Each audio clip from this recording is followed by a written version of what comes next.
क्या आप जानते हैं दुनिया का सबसे ज्यादा मुस्लिम आबादी वाला देश कौन सा है? क्या आप जानते हैं कि उस देश में कितने हिंदू मंदिर आज भी मौजूद हैं? और क्या आप ये जानते हैं कि इस्लामिक देश होने के बावजूद वहां ऐतिहासिक धरोहरों को सम्मान और गर्व के साथ संजो कर रखा गया है? वो देश इंडोनेशिया है। इस देश की 87% यानी 24 करोड़ 82 लाख लोगों का धर्म इस्लाम है। प्रधानमंत्री नरेंद्र मोदी वहां पहुंचे तो कई रोचक तथ्य इतिहास के झरोके से निकलकर बाहर आ गए। ऐसे ही कुछ तथ्यों में से एक प्रम्बानन मंदिर है।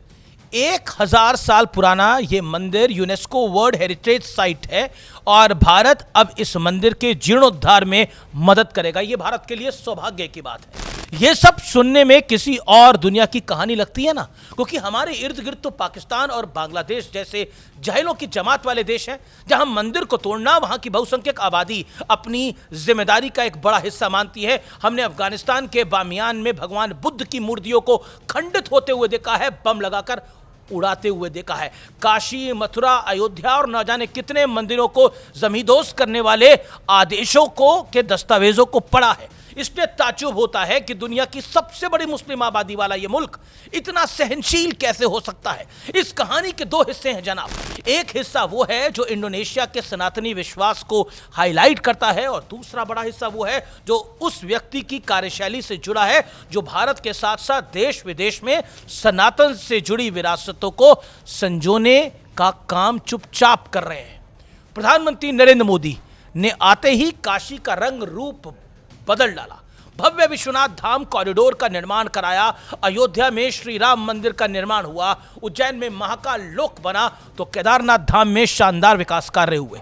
प्रधानमंत्री नरेंद्र मोदी की ऐसी ही मुहिम उन देशों में भी चल रही है जिनके पौराणिक जड़ें भारत के साथ जुड़ी हैं। सबसे पहले इंडोनेशिया के इसी मंदिर से शुरुआत कर लेते हैं। इंडोनेशिया के राष्ट्रपति प्रोबो 2025 में भारत आए थे। उसी वक्त भारत ने प्रम्बानन मंदिर के जीर्णोद्धार के मदद करने का वादा किया था और अब प्रधानमंत्री नरेंद्र मोदी की वहां मौजूदगी में इस काम की औपचारिक शुरुआत हो चुकी है।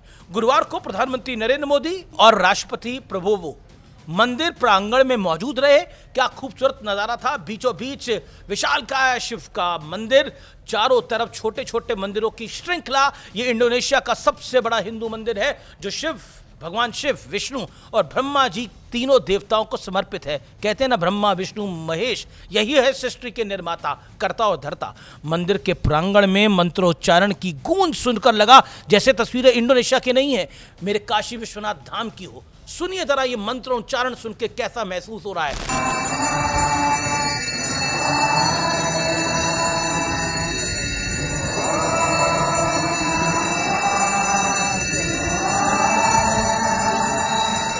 मेरे मित्र राष्ट्रपति जी जिस प्रकार से किसी काम को हाथ में लेते हैं तो एक फौजी के नाते बहुत वेल प्लान करते हैं और समय से पहले पक्का पूरा करेंगे। और आज उन्होंने मुझसे प्रॉमिस लिया है कि 29 के पहले इस काम को हम कर लेंगे और आपको दोबारा आना है। मैं आपको वादा करता हूं कि मैं इसके पुनर्निर्माण के बाद जरूर यहां आऊंगा और आपके साथ इस उत्सव को मनाऊंगा। ये कॉन्फिडेंस यूं ही नहीं है। नरेंद्र मोदी जानते हैं इस काम को कैसे अंजाम देना है। वो भी जानते हैं कि तय वक्त में इसे पूरा करने का प्लान क्या है, क्योंकि प्रधानमंत्री मोदी जब से सत्ता में आए हैं ये उनका पहला प्रोजेक्ट नहीं है। साल 2014 वियतनाम में यूनेस्को की लिस्ट में शामिल मीसोन मंदिर परिसर को भी फिर संवारा। ये दक्षिण पूर्व एशिया के सबसे महत्वपूर्ण शिव मंदिर है। साल 2015 नेपाल में भूकंप के बाद भारत ने $5 करोड़ की मदद से सांस्कृतिक धरोहर स्थलों का जीर्णोद्धार करवाया। इसी साल श्रीलंका में तिरुकेतीश्वरम मंदिर की मरम्मत के लिए 32 करोड़ 60 लाख रुपए श्रीलंकाई रुपए देने का समझौता किया। इस देश में कई लोगों ने सोशल मीडिया में लगा, क्यों दिए जा रहे हैं श्रीलंका को पैसे, अपने यहाँ के पहले मंदिरों को तो ठीक कर लो।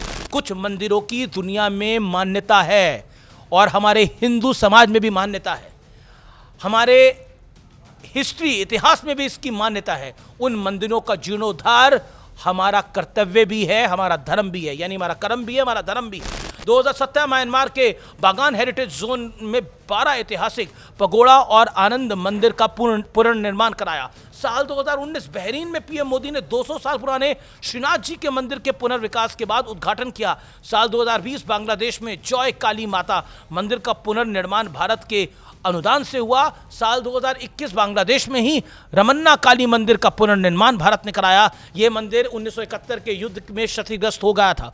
साल 2022 में कंबोडिया के अंगकोर हेरिटेज कॉम्प्लेक्स का काम भारत कर रहा है। साल 2024 लाओस में करीब 1000 साल पुराने शिव मंदिर वॉटफू उसको कहते हैं, उसका जीर्णोद्धार हुआ है।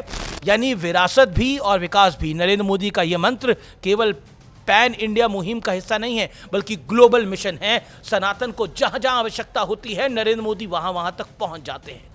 ऐसे रिश्ते केवल धार्मिक सूत्र मजबूत नहीं करते, बल्कि बिजनेस एंगेजमेंट्स को भी बढ़ाते हैं। नहीं तो हमने वो दौर भी देखा है जब राम को काल्पनिक और श्री राम सेतु को नेचुरल स्ट्रक्चर बताकर तोड़ने की पुरजोर वकालत हो गई थी इस देश के अंदर। और इसी देश की एक पूर्व सरकार ने करा था, कांग्रेस ने करा था, हलफनामा दिया था। ये सत्य और तथ्य है। लेकिन अब दौर और दशक बदल चुका है, युग बदल चुका है। इस दौर में हमारी भी जिम्मेदारी है कि हम अपने बच्चों को अपनी विरासतों के बारे में जानकारी दें, और हो सके तो ऐसी किसी ऐतिहासिक जगह जरूर घुमाएं, क्योंकि एक जीर्णोद्धार सनातनियों को अपने अंतर्मन में भी करना होगा।